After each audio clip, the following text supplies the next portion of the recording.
foods, things like that. And as I began to discover that the level of kashrus wasn't really where I wanted it to be, I realized that if I throw myself into that same kind of a world, if I go get the job that I wanted to get to make a lot of money to start my own company, that I'm depending on others to provide me with kosher food, and it wasn't what the kind of and what I was finding wasn't really what I wanted, and therefore I was going to have to go back and do it myself, and that meant I'd have to sacrifice maybe some dreams that I had, but I'd go back to the beginning to the and start all over, and try to build up from there, and try to go back to the land and start over again. Yeah, that's definitely great. That's very inspiring. How would you say what are you doing now? Like, where are you now? So this is like a question I'm going to be mainly asking our interviewees. So like they can tell us if they're in a community, if they have a farm, if they have chickens, if they have goats, whatever, they're doing. If they're living in Brooklyn and they just have a couple plants on the patio, on their porch or whatever. But where they're doing research, just getting into the topic. But so just give us a basic background of some of the things you do now that would be kind of homesteady. All right, so I kind of really didn't have a plan. I'm telling you all these thoughts and ideas, but I didn't really have a concrete plan on how to implement it. But at one point, it's a kind of a complicated story, not for this interview. I have a house, and at one point I ended, and it's in suburbia, and it's not real large. It's under a quarter acre. Um, and at one point, I ended up with some goats in the backyard, dairy goats, and I started milking them. And when I drank that milk, I had a realization. I had never had milk in my entire life. That was my thought. Wow. It was milk on a whole different level when I had milked it fresh from the goat and had it right away to drink. And I began realizing, we could do this in suburbia if everybody just kind of donated a little bit of their backyard. Some people growing vegetables, some fruit trees, some people have goats, some people have chickens. We can pull this off. We can have like a virtual farm in excuse me. Sorry about that. We can have a virtual farmland here in suburbia. So that's what got me started. And I had those goats for about 10 years, and made things like cheese, yogurt, and so on. And that's what got me started, really. If you're asking what I'm doing, I'm not doing it right now, but that's what made me realize that it's possible. It's actually possible to live this life of homesteading. It doesn't take that much. If you get a few families together and you get a little bit of land, you can do it. Yeah, that's great. I mean, what you say about the milk really kind of, it hits home in a lot of ways because Yeah.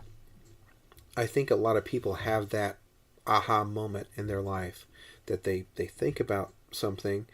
Some people come from it from an academic perspective and they've already thought about it a lot and then they get into it. But a lot of people, they get brought into it by having some sort of experience, particularly like you say, you were open to the idea. You lived in this sort of area that was you know helpful to facilitate those sort of leanings.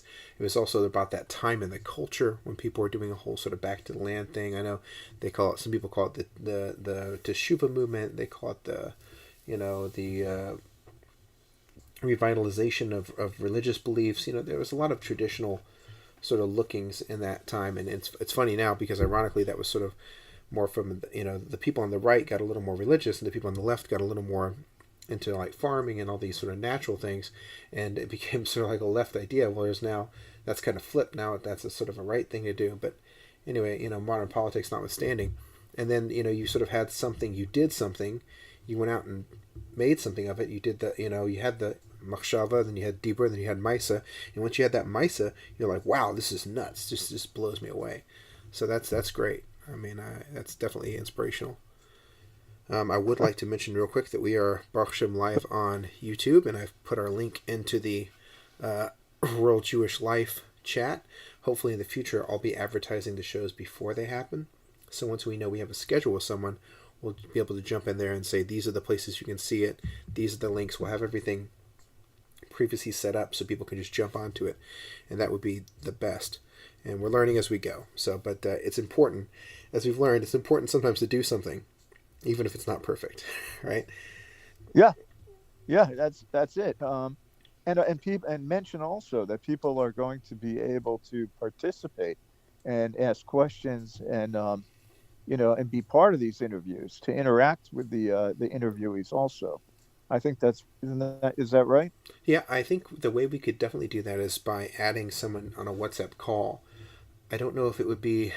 I mean, I could read comments possibly that people would leave, Right. but that can get a little dicey if people leave a lot of comments. It's hard to keep up with the way things are. I Uh-huh. know on much larger shows that have like thousands of viewers every night, they Uh, get people to donate money in what they call super chats. It's like a comment where you send your comment and money to, and then right. they read those are treated special because you got tipped, right? So Okay.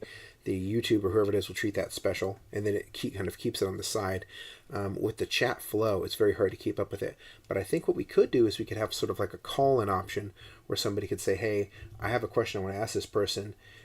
Can I call in?" And they can maybe text me in the group or something, and then I could actually add them to the WhatsApp call.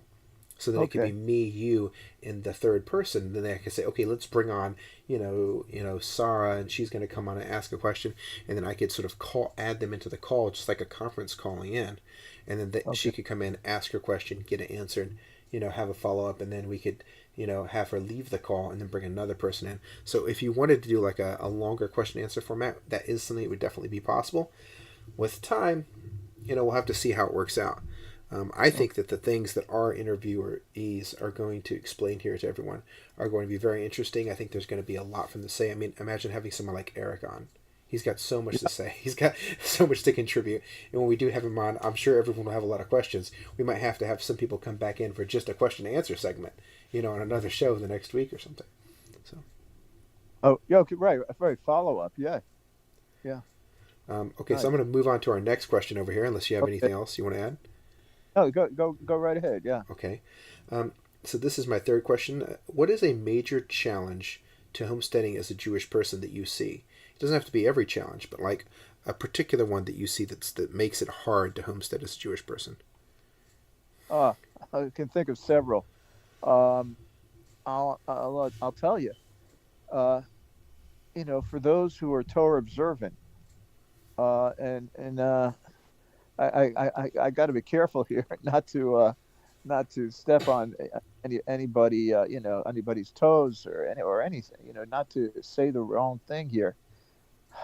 Let's say somebody is careful with the mitzvah of yichud, the prohibition against yichud. Uh, this is actually based on conversations I'd had with a rabbi, and so yichud is not only say a man being in a room with a woman, um, uh, and there's no one else around. That's not the only example of yichud. Yichud is any place where there's a man and a woman, depending on this, who the man is and who the woman is, that they're not allowed to be alone together. That's prohibited. That in a far in a urban setting, that can come up like in an elevator, something like that. But in a farming setting, because there's so much land and things are spread out, it can come up, like two people, like somebody is out for a walk or somebody's working in the back 40, on the field, and there's a woman also working back there. That could also technically be yichud, and it's a severe prohibition. So that's just one example. I have others also that I could bring up, but that's like a very practical thing. Let me just mention one other that there are people who are careful, not to look at a woman if she's not if she's not modestly dressed. So here's an example where you might say we want to have a number of people on our farm in our farming village, and we want to give them as much freedom and independence as possible. However, if a woman's not modestly dressed, that now begins to impact the men who are, say, working in the field with the women. So now we don't have yichud. You might have 10 men in the field with 10 women. That's not going to be an issue of yichud, but it may be an issue if some of the women are not modestly dressed, that it's going to make it challenging for the men to work there. These are real things that can come up, and I'm not sure how to deal with them. That's very interesting that you mentioned that, because that's something that people might be trying to specifically get away from by moving further out. They might say, "Hey, I want to get away from the city. I want to get out somewhere where there's, I can just be by myself and I don't have to worry about certain problems." I wonder if Exactly. that would be something that people would be very frustrated by. Not everyone, obviously, but that person, that they're really there for that reason. They're like, okay, I like the idea of living a healthier life and making my own food and being in my own space, but really I want to get away from some of these other issues like that. So that's an interesting one that makes you think about how that could impact somebody. And yeah, that when you build a community, because we're obviously talking about, in this instance, a case where there's other women who aren't part of your family out here, that means we're building a community of some sort, and that I think is very integral. That when you're building a community, you need to have certain ground rules that everyone appreciates and understands, and it's not just that they understand them; they need to appreciate them in a certain way too, because you don't want to breed animosity. But yeah, that's great too, and it made me think of the pasuk, because there's a difference. It's not the happiest topic, but there's a difference in the halacha regarding the requirements of someone when there's a issue of assault in a field or in a city. And when you talked about someone being out in the field, and they say that if the woman screams in the city, obviously, she'll hear, somebody will hear her and there'll be a rescuer. Now, that's, I'm not going to get into the exact connotations of that. I don't know them so well, but it is interesting that it says that if she's screaming out in the field, maybe there was no one else around. So when you talk about yichud in the field, Uh, that reminds me of that pasuk. I'm sure ah, that's intimately connected to it. If you were to actually know all of the halachas there, which I don't, but yeah, that's big time food for thought. And I love to be able to bring a pasuk. I love doing this because you get to bring the Torah right into the average everyday stuff that you wouldn't necessarily think it's there. When you're talking about, oh, you have your cows, your sheep, or whatever, you definitely get to bring it in. So this is just, it's not the way I thought of to bring it in right away, but you find new ones all the time. So thank you for that. oh yeah, all right, yeah.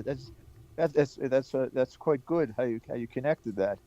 Um, and and uh, and you bring up a good point, and that's why that it it really maybe can't be done. You can't really set up, or I can't. Other people can because they're gonna maybe have different a way of doing it. But since you would ask me what I thought was a big obstacle, that's the big. That's why I brought up these points for what I might want to try to set up, things that I'm involved in setting up.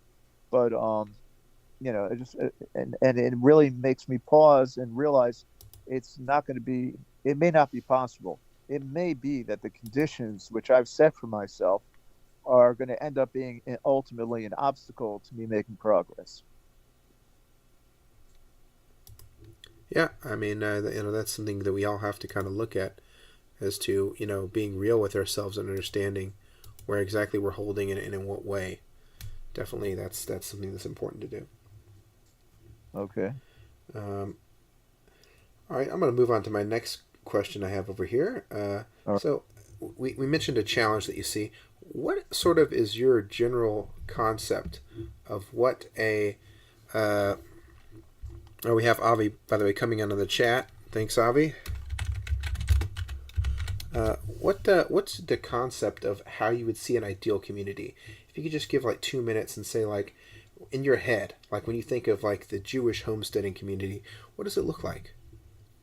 So I've moved away from the idea of community actually years ago now. I'm not starting a community. For me, my ideal community is not a community. It's a place where people come and they have their own land in close proximity to each other, and maybe even they live on a shared property, and everybody's working and they're working to make money in agriculture. Maybe not a lot of money, but enough money to live on. And it may be a few different businesses. There might be dairy, there might be meat, there might be market gardening, whatever it is. And then people are working with each other. And at that point, from there, the people get to know each other. And if they want to start a community, fine. We'll have a minion, we'll have a shul, but it's not the ideal goal is not to focus on community, but to focus on making money. Because to me, that's real, it's practical, and it's I think the best chance of having what I call a rural enclave, not a rural community, a rural enclave, is to focus on making it something where people can actually live and not starve to death. And then later on, we can go from there, and people can discuss the concept of community and where they want and how they want to move on. Oh, so that's really interesting. So you're saying that first you envision it as a place where there's success. There's financial Yeah, success, and that's yeah, attracting more people in, and that's building the stability that a community needs to grow on top of. Not that we would first have a community that's like, trying to work out what it's doing, that we would have like almost a successful area, and that area is going to be what brings the people in. I like that because that gives people, it takes a lot of the worry out of things for people, because one of the big worries that people have is, how am I going to make money? Is there work for me there? So that's nice. That's an interesting angle to come from it, and that's great. all right. Okay, our next question is, um, what do you think is something very important that the Jewish homestead needs? So we've already talked about a challenge, something that's a big challenge to a Jewish homestead, but what's something like essential that it needs?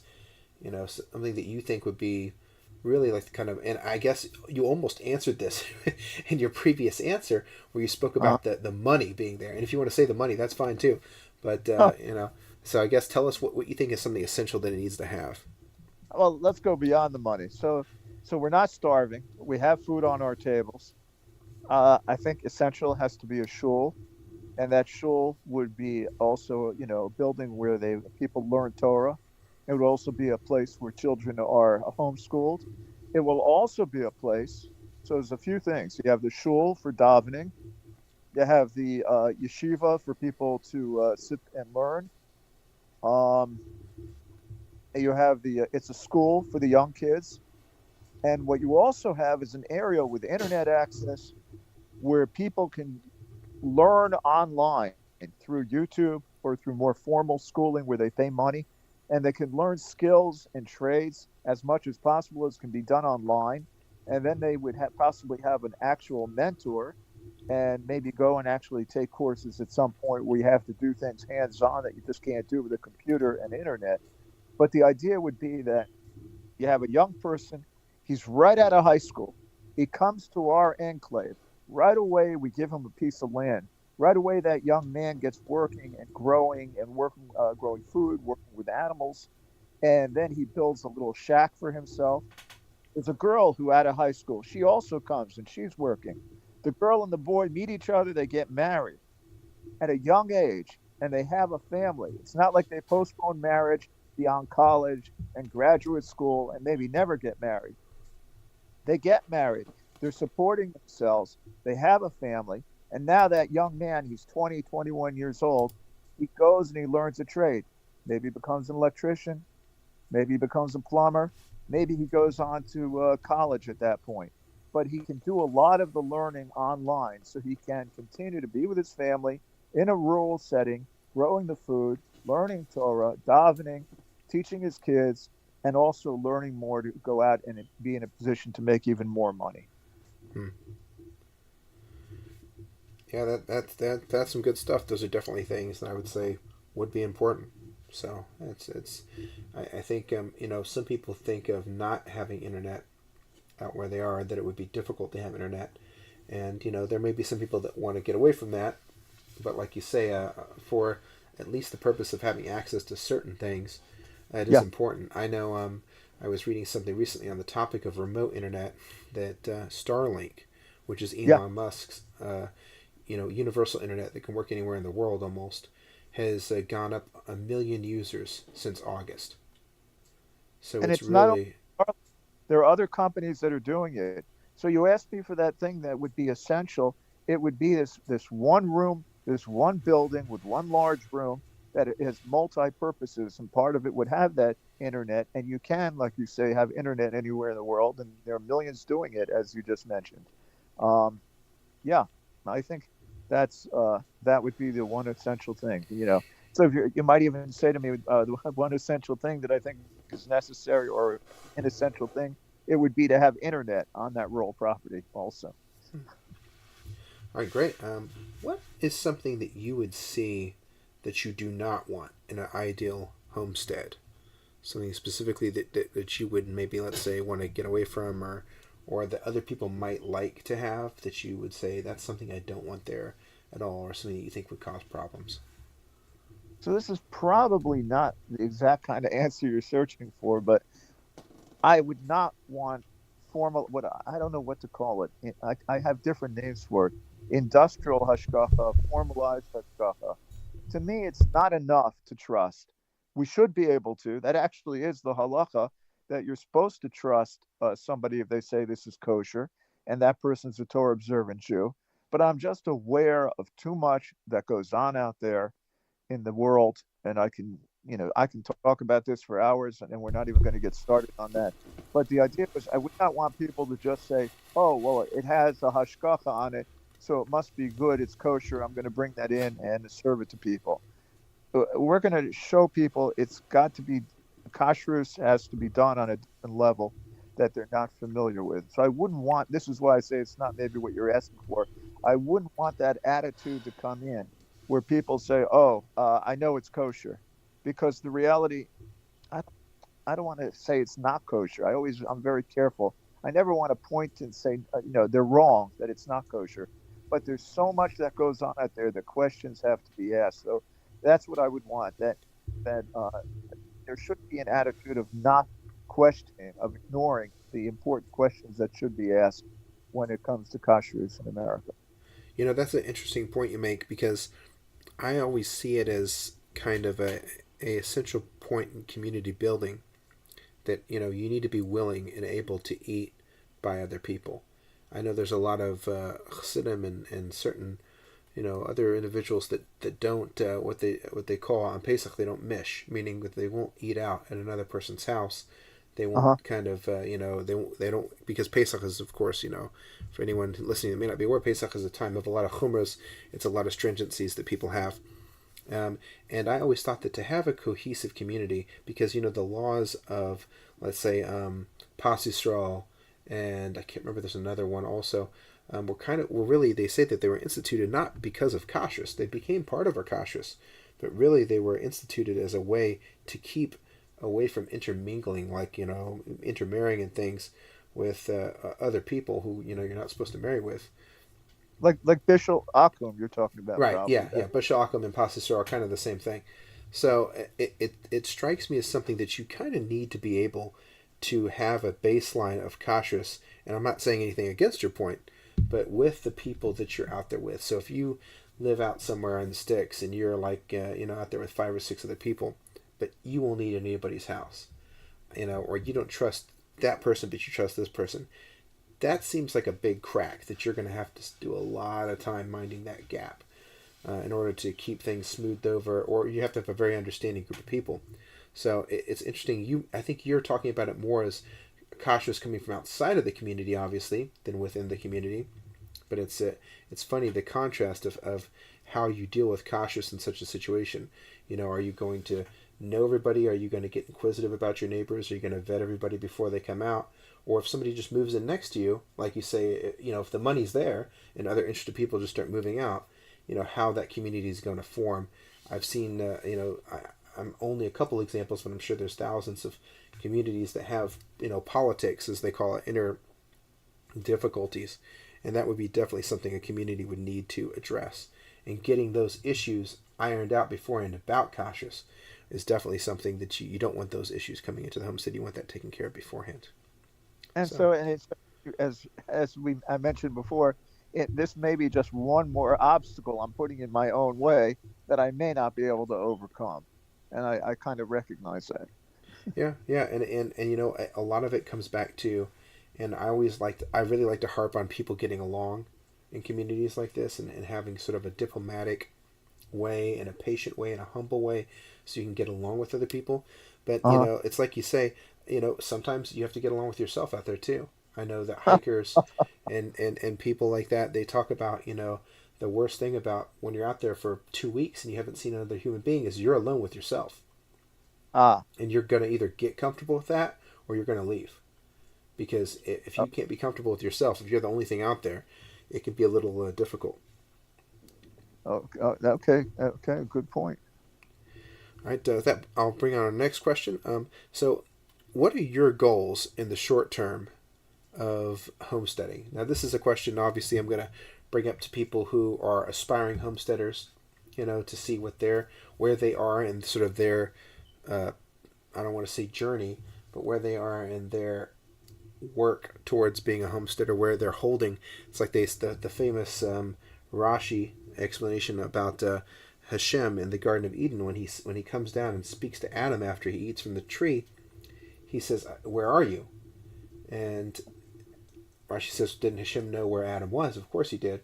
But the idea is that he wanted Adam to look for himself where he was. So this is the kind of thing that I want to get aspiring homesteaders and people who are working up to being, more self-sufficient of what the next thing they're working on, and also even for people that are really already out there, like say somebody like Eric who's really got a whole, property built up and they're really doing a lot out there, just to let him drop sort of what's new with him, what he's working on, whether that be his slaughtering or his meat Mhm. system or something else, like let's say hosting people or something. So what would you say, and you could say the Jewish homesteading project is fine.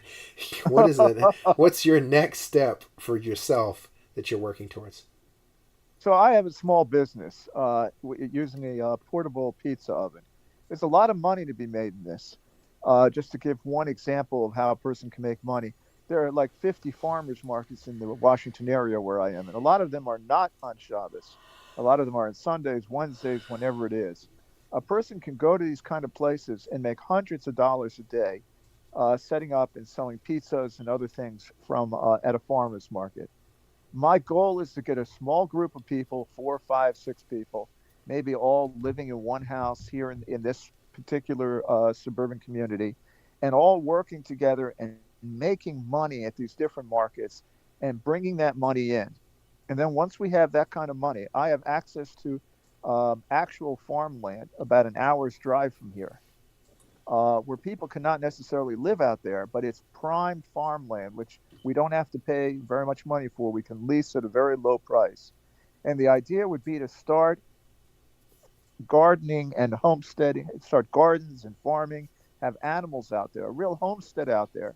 We'd still live in suburbia, and we'd still be making that money at the farmers markets, all working together. This is my enclave idea. Everybody's going out, making money, coordinating with each other. And then we would share the work at that other property about an hour drive away. We'd have something set up there, maybe tents where people could stay. And we'd kind of rotate. People would go out to that area and stay there for a few days, come back into suburbia. And in that way, we'd have an example of a homestead. It's in two sections. One is in suburbia and one is out an hour's drive away. But we would have a real working suburban homesteading enclave, and we'd be bringing in money. And and just one example of how we can bring in money. There's a real demand for raw milk. Raw milk is illegal in Maryland, but there's a loophole in the law. You can sell raw milk for animal use, and there's just so many ways to make money and and work the land at the same time. That hopefully we could use that as as an archetype, an example for others who could emulate it, and we ourselves could expand it also. Oh, that's great. Yeah. Okay. So So good luck with that. that's where I'm at. Yeah, well, that's great. It reminded me so much of a post that was made earlier in the group, and it kind of got swallowed because when I say group, there's a specific WhatsApp group I'm referring to that some of us are members of. It sort of got swallowed over there um, by some talk about different treatments for dental care.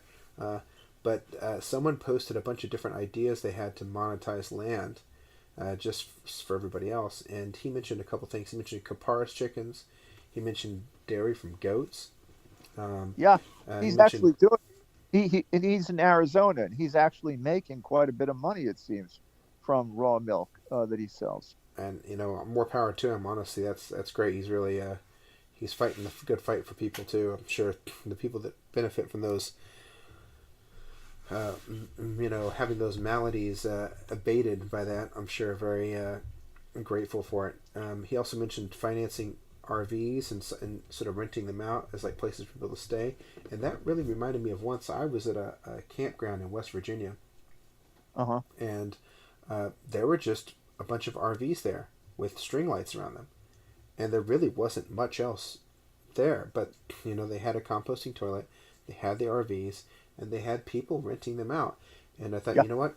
There's a lot of RVs that, he mentioned about buying one and financing it, maybe making a whole thing like that. But like, you can even start out with, RVs that you fix up, and Oh yeah. and you could Yeah. Yeah. definitely rent something like that out, especially if you had little plots, and maybe if they were separated by some sort of either privacy fence or some trees or something, or like he said, they have a view, or even if they have a really good view of the stars, where Uh huh. you can Uh see huh. the sky clearly.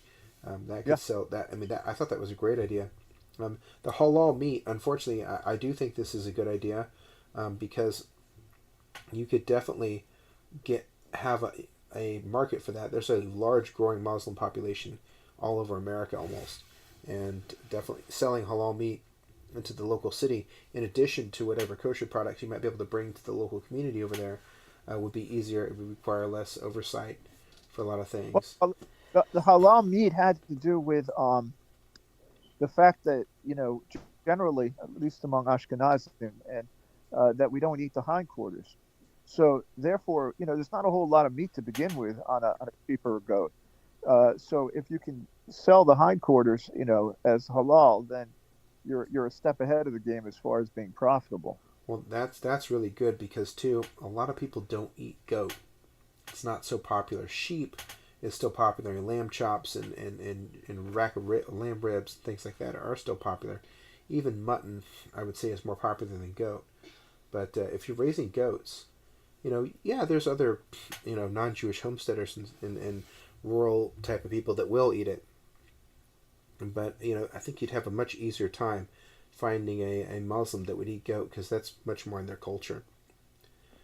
So yeah, Uh, a definitely interesting idea, and he put some other great things down here. A shooting range. I've thought about running a shooting range out where I live. The only problem is uh-huh. that you can't do a whole lot with it, and it has to be on a very limited way, like he's mentioned, because the insurance is just murder. I mean, you're literally insuring against potential death. So Yeah. the insurance you'd have to pay and the permission that you might have to get from the government would be very high. But if you did it on a sort of low key basis with people that you were more familiar with, let's say, Uh-huh. um, you might be able to. You can definitely make some money. And I think really the thing to do with that isn't to really have a range open where anybody can just go and blast out there. I think what you have to do is you have to be a pseudo instructor. I had some people from England who were here in the summer, and in England they don't really have access to firearms even for just to go into a range and shoot some for fun is like kind of unheard of. But out here it's just whatever you want. So I thought I would have them over to do that, and they really enjoyed it. They had a real time with Uh-huh. it, and I spent the vast 80% of the time instructing them on what to do, and twenty Right. percent of the time was them actually shooting. Uh-huh. So especially if you wanted to do something like a basic 101 or like a 101 and a 102 or handguns 101 and rifles 101 with just some lower cheaper calibers, I think you could get some city people to really have a great time. You could also get them to sort of chill out a little bit about the whole firearms thing. Realize that Uh, not every firearm is a weapon of mass destruction that's being wielded against somebody, and you could definitely make some money off of it. But that was interesting. And okay. what he else said was about having visitors. That really goes into the whole petting zoo thing. That you could definitely have a petting zoo if you already have all the ingredients. If you grab one or two exotics that you're kind of interested in, and if you're in the right area, you could get people out for a petting zoo. I have friends down the road from me that they have that petting zoo. We spoke about that last time when we did the test call. Okay. Um, about maybe using that area as somewhere that people could stay in the summer and like pitch a tent or whatever. And Yeah. they have a whole petting zoo. They have a traveling petting zoo and they have a stationary petting zoo.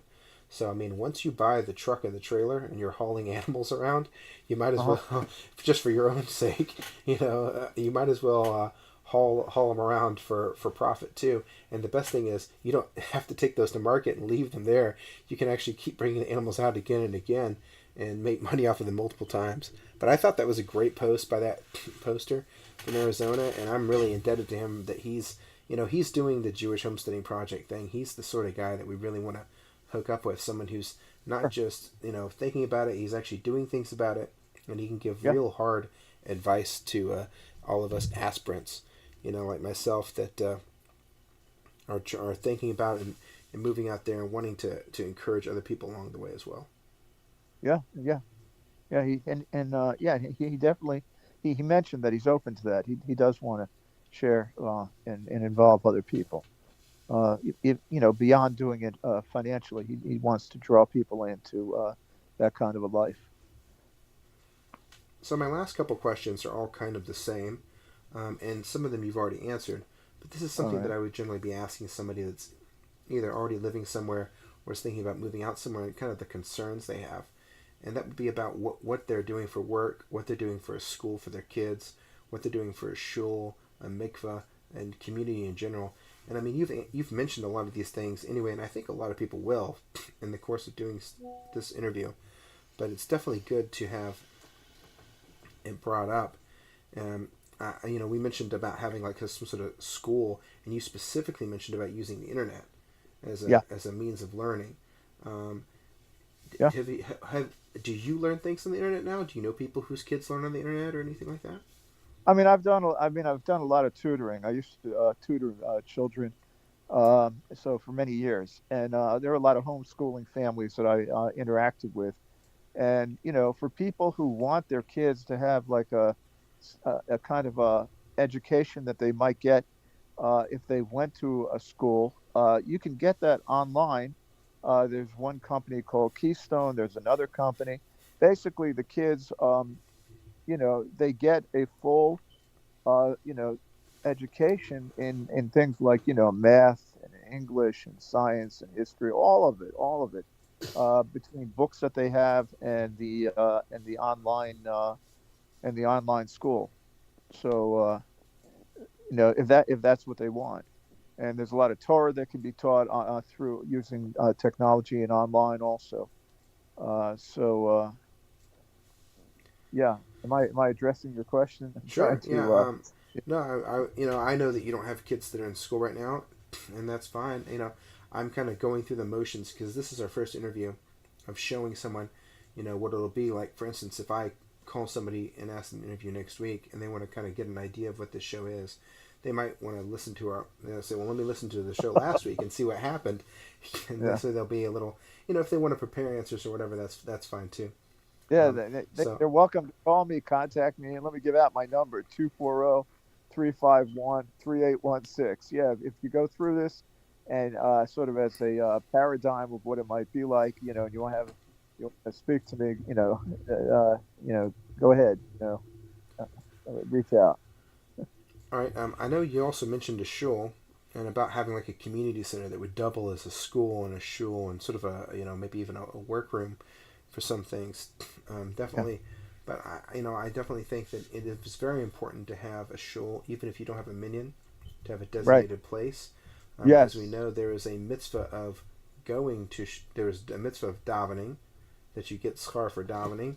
There's a mitzvah of going to shul, and there's a mitzvah of going to shul and davening, kind of, where like, even if you go to shul, but there's not a minyan there, you still get the what they call the schar licha. So Yeah. Yeah. I think it's very important to build a shul. Um, and it was interesting to see that you see the shul as definitely like a community center, and that reminds me of something in the Gemara where it talks about the bati kinesias shebabavel and bati kinesias ba'aretz, that there were certain halachas about what you're allowed to use a shul for, and certain Uh shuls had huh. to be pre-designated, in order to use them for something else, like a kiddush even. Like you wouldn't be able to Uh-huh. use, like, especially a base medrash, for like a kiddush or something afterwards. So they specifically talk about over there that but they can use ship above, so shuls that are outside of Israel don't have that sort of stipulation where they're automatically assumed to be designated holy places and you can't use them for other things.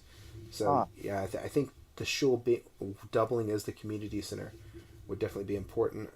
I know that if you ever go to Israel, you see they have a lot of these sort of sports centers or community centers, and they're all sponsored by the same group.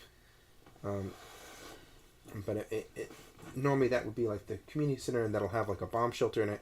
And for some places, that is their shul uh-huh. too. They'll have like a shul in it or next to it or something like that. So yeah, I think having the shul, in the community is definitely something we've touched on, and it's definitely very essential. Something we didn't talk about was mikvah. I know that Uh, ideally yeah. we'd all have grand palaces and beautiful mikvahs for everyone to use, but what do you see as being the more practical side of mikvah on a Jewish homestead? So I have a friend, a young man. He's in his 20s, but it's very important for him that he go to a mikveh every day. And he's been all, he goes to many different places, and he's very resourceful. For this is a mikveh for men, but the reality is it can be kosher for women also. If you're near the ocean, if you're near a body of water, and all those things. Now, it's not practical sometimes because of the weather. It's not practical because it can be dangerous. As we're all aware, a river that can seem very placid can have currents underneath it, even a creek. So I have a friend down the block here in suburbia. He decided he wanted to build a mikveh in his backyard. And I followed along as he did the intense research and spoke to Rabbanim. I was there the day they poured the concrete. They had dug the hole. He did the whole thing, including the building around it, a small building, for about $15,000. And so building a mikveh is doable. They build mikvahs. It turned out the day that he was pouring the concrete, there was somebody visiting from Eretz Yisrael who's made a lot of mikvahs. And so he came and he showed up and he was supervising the pouring of the concrete. And then he had it checked out by a rabbi from Baltimore who's an expert. The reality is his mikvah is kosher for women.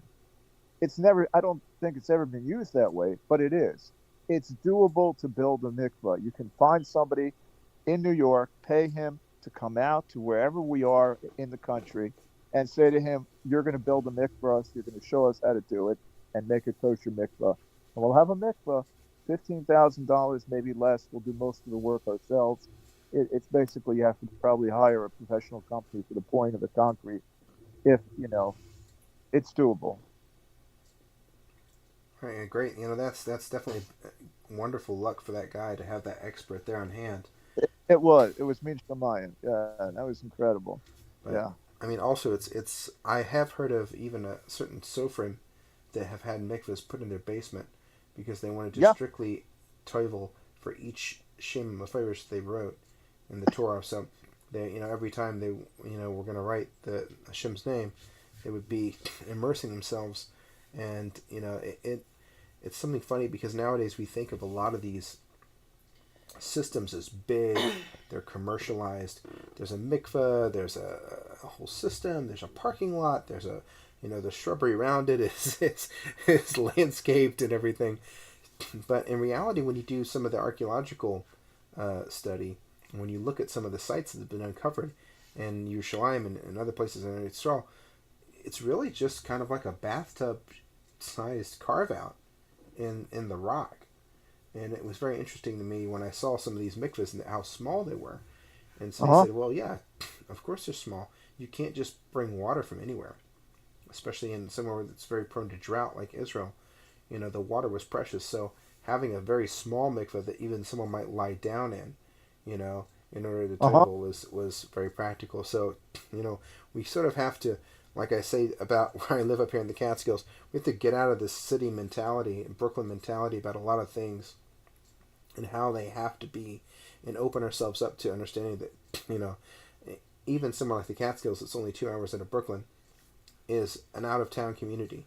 In the same way, when we think of going out into somewhere else and making a community out there, we need to understand that we have to broaden our ideas, that we need to actually, start thinking about what's practical and still Uh-huh. totally halakhically acceptable, but it may not look like that sort of princess palace that we have in our dreams, or it may not look like the giant, Chassidish 400-person capacity mikvahs that they have in some places. It's not going to have the heated floors and the warmed towels and the all the accoutrements.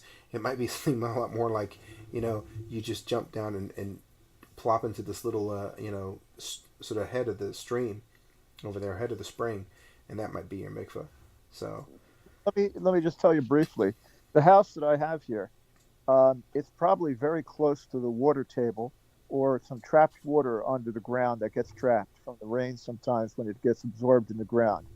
And some years that water table or that trapped water if there's a lot of rain, begins rising and it starts coming up through the foundation and there's flooding in the basement.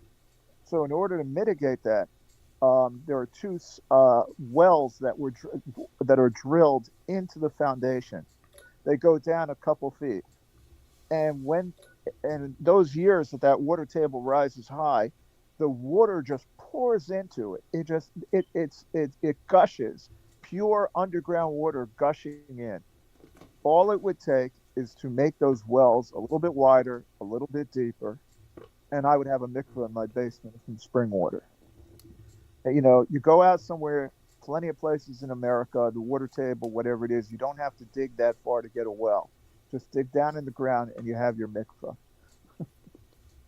yeah, wow, it's definitely something. One of the many things that we can find practical alternative solutions to. And I mean, what else should we be thinking when we're looking to live kind of a more practical alternative lifestyle than out of the box practical solutions to things? Yeah.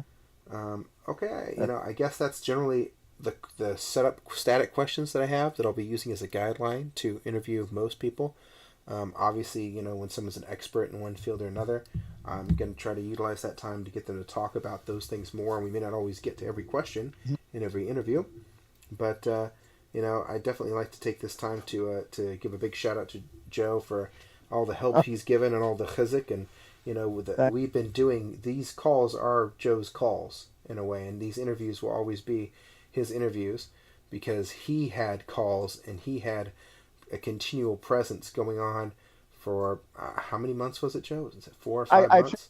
first one was in the middle of January, and we kept it up all the way through, till the Hakim, I think. So it's probably So that's probably 8 months. for the best part of a year. Yeah, Yeah. that's probably 8 months. Through August, and maybe even most of September.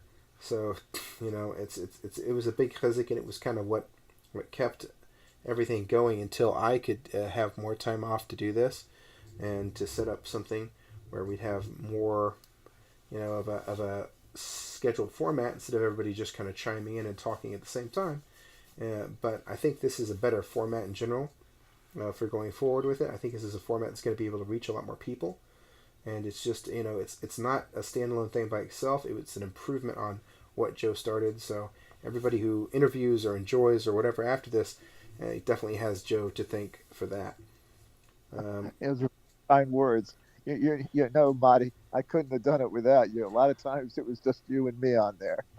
yeah, well, I just recently read the book of His Excellency George Washington, and it sort of reaffirmed what I already knew, but in a much more broad way, that Washington was really persistent. He wasn't Uh-huh. the best at what he did. He wasn't the best tactician that there ever was. He lost a lot of his early battles, and he made Ah, what some would say catastrophic blunders. I mean, to the point that it sort of kept the British guessing whether they were really fighting an actual army or just just kind of what their egos wanted them to think, just a ragtag rabble. And ah, it was only Washington's ability to, even though he had made major mistakes, to fall back and to preserve the army and to come back and fight another day, and to right. all the suffering they did in Valley Forge and these other places where they were Yeah. absolutely really strung out, that it kind of saved the day over there. And I like to think that it's our persistence too that helps. You can't really achieve anything without persistence. You just keep having to come back and keep trying. I mean, I wanted to start a standalone monologue podcast back 4 years ago. Okay. You know, and I made a couple shows here and there, and you know they were interesting for what they're worth, but it was just something that was really really hard to keep up with, because when you Uh-huh. do it by yourself, it's really hard to just do something only by yourself with only you there all the time. Even if you get a couple questions and a couple people write in, you know it's hard. I think interviews is the way to go. Interviews gives you another person. It lets you sound off of them, and you know it definitely helps to have committed audience members. You know, and someone like you who's a founding member that can always have input at the end of shows and things. So All yeah, right. Baruch Hashem for that. The one other thing I'll mention before we wrap up here and go, because it is 10 o'clock, All right. is that in addition to me being able to work on this, I've also been able to work on the website. The website is up. It's jewishhomesteadingproject.com. Not everything may be working right now. We're going to make it so that hopefully these streams will play on the website when they're live, All right. from YouTube at least, if nowhere else. We also want to have links to the other shows. We want to have a lot of other information, a lot of contacts, all of our different things to get up there. We want to do a couple other things to the website. We want to make a sort of collection of places. So if you have a community and we interview you, we'll make a page afterwards about that, like a link to your page, a little like sort of section in our communities Right. page and our connection page, where other Okay. people can find you. Or if you have like let's say maybe you're out there by yourself, but like our friends in North Carolina, maybe you have like a social media presence and you want to sort of post that on there. We can put that there too, so other people know where you are, where they can find your Mm. content that you're producing. And I also want to make a vendors page. Right now we don't have anybody there, but I want to have other homesteaders, Jewish homesteaders, that are producing quality goods, that are producing handmade goods, that are producing natural goods, that are selling, let's say, their milk or their meat or whatever it is. It could be Right. just their vegetables, their eggs, even if they want. But if they have a website or they have a contact or they have even a phone number, or a farm stand that I can put on there, that I can, try to encourage people to help other Jewish homesteaders and to support them. Because, like you said, the money is important. The money matters in these things. Yeah. People want to feel that, security and success in what they're doing. So if we can support them even in little ways, even in, just by saying, oh, I'm going to be driving through that area, I can't stop and interview them and have a beer with them or whatever. But you know what? I'll stop by their farm stand and pick up eggs instead of buying them at the grocery store that morning. That would be great too. And just any way we can help each other out there would be awesome. And I'd love to stock that area with different vendors and whatever they're selling, whether they sell it online or in person. Beautiful. All right. So, okay, yeah, stop by the website. Hit us up with feedback. Please let us know. You can leave comments on the videos. We're live streaming this right now on Facebook in our Facebook group, the Jewish Homesteading Project. You can find that by searching groups. You can put in a request to come into the group. Please say, hey, Mati, you can mention my name, Matti, and say, I heard your show, I want to come into the group, and then I can accept you into the group. They'll be broadcast there if you want to listen on Facebook, and those should be available for going back and listening to again for 30 days, I think is their policy for lives. We should be also live on Instagram right now, the Jewish Homesteading Project on Instagram, and we're live right now on YouTube. This is not the official YouTube channel this week. This is actually my personal YouTube channel that I've just had for many, many years. But we're going to have a Jewish Homesteading Project YouTube channel. It is there already, and it does have videos from my earlier podcast on it that you can listen to if you just love to hear me talk. But Bezos Hashem, that's going to be the place you're going to be able to go and find it. And hopefully we're going to have links dropped into my group and into the chat and onto our Instagram and Facebook pages and things like that. So, and into the WhatsApp group, if anybody's familiar with the WhatsApp group, which is a closed group, and I can't really advertise it so much and make it into my own thing. It's not my own thing. I don't control it, but I am a member there, and anyone else who's a member there and listening, I'd love to put out alerts like Reb Joe used to, and get the word out that way too, so people can know when to tune in. So Bezos Hashem, whether it'll be this coming week or the week after, I hope to have on our second guest, someone who is not involved at all yet with the program, because Joe was involved and he was a big help. But we'll have some fresh meat, as it were, to rake over the coals and to and to ask our questions of, and hopefully to help connect with everybody else out there. So everybody here at the Jewish Homesteading Project, we hope to keep you on the derech while going off grid. Thank you so much for listening, and have a great night. On the derech while going off the derech. Off the grid while going off the grid. Beautiful. Beautifully said, Marty. Thank you. Thank you so much, Joe. Have a great night. All right. You too.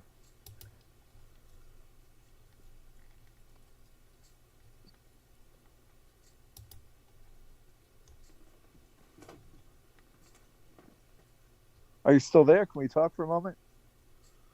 Yeah, I'm still here. I just turned off the program so we stop streaming. The stream is a little behind on some things.